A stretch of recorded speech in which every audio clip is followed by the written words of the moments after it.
ఇంత రేట్లేంటి అని అడిగిన కస్టమర్ ని పచ్చి బూతులు తిట్టి నెట్టింట దారుణంగా ట్రోలింగ్ ఎదుర్కొంటున్న అలెక్య చిట్టి ఆసుపత్రిలో చేరినట్లు తెలుస్తోంది.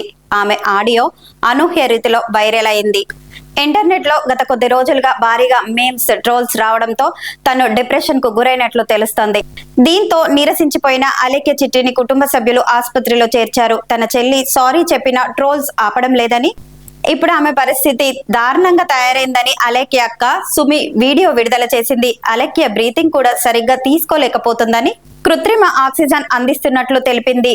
తను చేసింది తప్పే అని, సారీ అడిగింది కాబట్టి అందరూ యాక్సెప్ట్ చేయాలని సుమి కోరింది. తమ తండ్రి చనిపోయి 3 నెలలే అయిపోయిందని, మరో బాధ తట్టుకునే శక్తి తమకు లేదని కన్నీళ్లు పెట్టుకుంది. పచ్చల బిజినెస్, యూట్యూబ్ ఏమీ వద్దని, అలెక్య చిట్టి సేఫ్ గా ఉంటే చాలని తాము కోరుకుంటున్నట్లు సుమి తెలిపింది.